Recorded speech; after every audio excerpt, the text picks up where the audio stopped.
Kegaduhan politik pasca Pilpres tidak juga beres meski seruan rekonsiliasi nasional telah diujarkan oleh sejumlah ulama dan tokoh bangsa. Bahkan dugaan makar pun menyeruak dilakukan oleh sejumlah elit yang tidak puas dengan hasil sementara pemilu hingga muncul ancaman people power. Apakah wacana people power saat ini sudah mengarah ke potensi makar?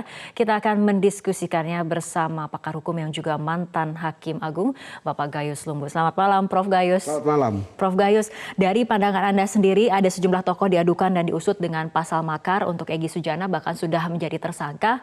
Bagaimana pandangan Anda sebagai seorang Hakim Agung, mantan Hakim Agung? Ya, sebenarnya kekhawatiran masyarakat banyak itu bagaimana keadaan yang akan menjadi huru-hara yang besar karena tindakan-tindakan people power itu kan ada koridornya sebenarnya dan terjadi karena sesuatu yang memang ada kesalahan presiden melanggar konstitusi atau ada penyimpangan-penyimpangan oleh presiden yang diakui oleh sekian banyak bahkan seluruh rakyat melakukan upaya penggulingan kekuasaan presiden sehingga hal itu tentunya harus memiliki dasar yang kuat. Nah, ancaman people power yang saat ini ada, apakah menurut Anda ada indikasi potensi ke arah makar memang? Ya, kalau dilihat dari gerakannya dan yang disuarakan dan tujuan dari apa yang disampaikan itu kan tidak diterima oleh semua rakyat. Ya, tidak diterima oleh semua, bahkan menakutkan bagi semua rakyat. Lebih banyak dari yang ingin melakukan people power itu untuk menggulingkan kekuasaan. Ini hal-hal seperti inilah yang harus disikapi. Dan saya pikir memang people power itu secara khusus tidak diatur di undang-undang kita, belum ada. Ada di bagian undang-undang mengenai kebebasan menyampaikan pendapat. Itu pun ada batasannya ketika diminta bubar oleh aparatur penegak hukum yang menganggap ini tidak ada konteks yang kuat. Juga ada perlawanan yang juga tidak lemah. Sehingga oleh karena itu saya pikir sudah tepat kalau ada upaya untuk menghadirkan ahli-ahli hukum dan bisa menganalisa people power dan hubungannya dengan makar dan konteks kekinian saat ini seperti apa karakteristik dari people power yang memang artinya memang ada yang positif kalau itu didukung semua rakyat dan nyata-nyata bahwa memang presiden itu sudah melanggar konstitusi. Oke, tapi kemudian mengenai tindak pidana makar sendiri. Bagaimana kemudian syaratnya agar kemudian tindak pidana makar ini dapat dikenakan pidana seperti itu?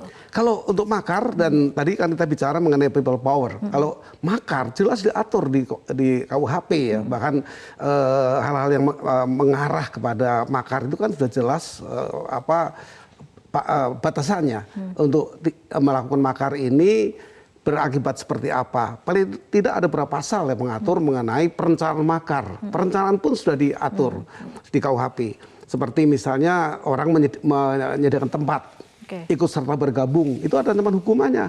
Kemudian kalau perencanaan dari makar ini gagal misalnya, tapi sudah terlanjur untuk dilakukan, itu ada ancaman hukumannya berat.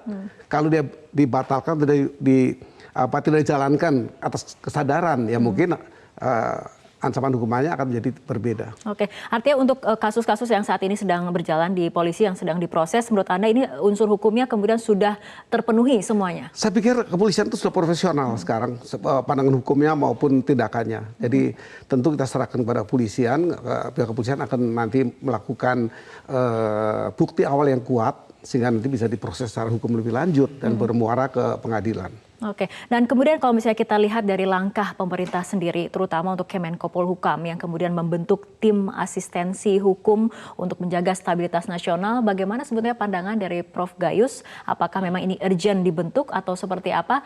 Tahan dulu, tapi jawaban dari Prof. Gayus kita akan ikuti jeda berikut terlebih dahulu.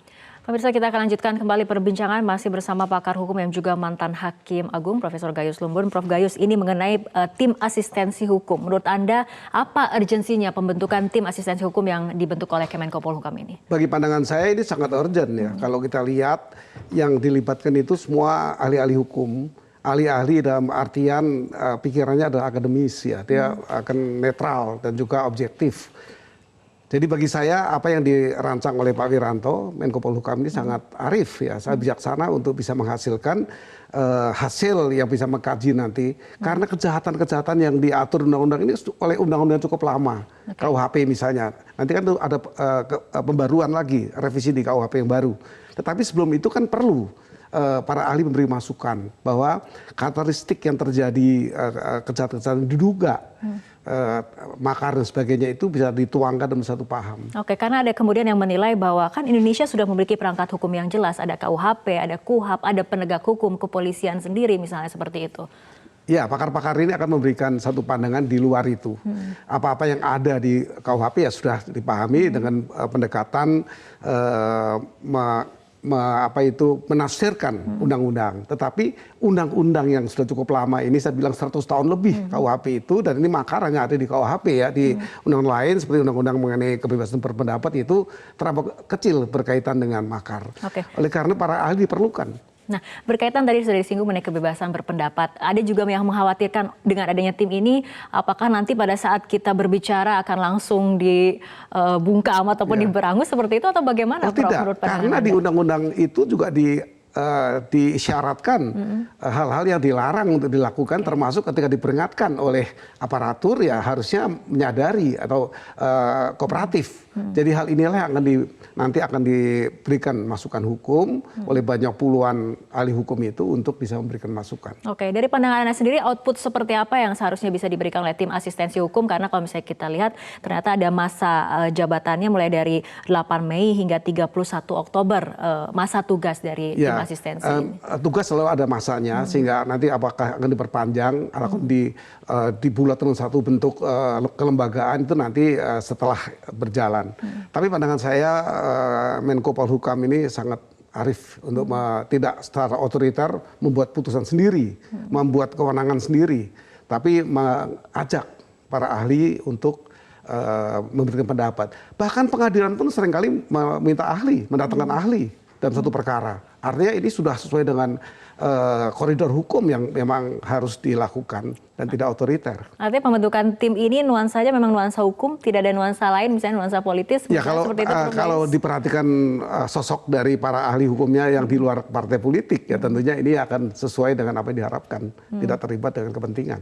Oke, apa kemudian yang bisa diharapkan dari pembentukan tim asistensi ini untuk menjaga stabilitas nasional misalnya? Utamanya itu, agar apa yang dilakukan oleh pemerintah itu tidak dianggap nanti oleh kelompok orang ini akan merupakan bagian dari kekuasaan yang disalahgunakan, kemudian tidak sesuai dengan undang-undang. Justru para pakar ini akan berdasarkan undang-undang yang betul-betul bisa digunakan pada saat ini. Artinya objektivitas dari para pakar ini. Iya, objektif dan akademis karena mereka para ahli atau pendidikan dari kampus. Ya, tapi juga ada lembaga yang mengatakan ini menilai pemerintah mengintervensi hukum misalnya dengan pembentukan tim ini. Pemerintah itu pelaksana hukum. Pemerintah itu, eksekutif itu pelaksana dari hukum, pelaksana undang-undang, dan kalau menyimpang, tentunya yang menyimpang termasuk aparatur sendiri dibawa ke pengadilan. Jadi semua itu balance. Pelaksana memang pemerintah. Jadi pembuat undang-undang DPR, pelaksananya pemerintah, peradilannya untuk memberi keadilan sesuai dengan hukum yang berlaku juga. Jadi artinya kesatuan dari 3 kekuasaan di negara ini yang diatur secara jelas, pembuat undang-undang, pelaksana undang-undang, kemudian hakim dari pelanggaran, itu semua secara lengkap harus berjalan secara sinkron, berjalan secara bersama. Oke, tapi kalau bisa kita kaitkan kembali dengan situasi politik saat ini, adanya ancaman people power yang ada potensi ataupun indikasi ke arah makar, artinya posisi dari tim asistensi hukum ini akan seperti apa menurut Hasil tim ini tentu akan dipublikasi.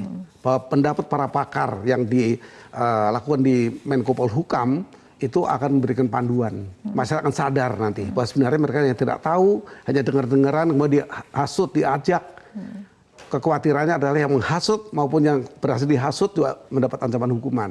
Nah ini yang perlu disampaikan ke masyarakat, disosialisasi nanti hasil temuan dari pakar-pakar ini. Oke, baik, terima kasih Prof. Gayus telah bergabung bersama kami malam hari ini dan berbincang di Prime Time News. Terima kasih Prof. Terima kasih.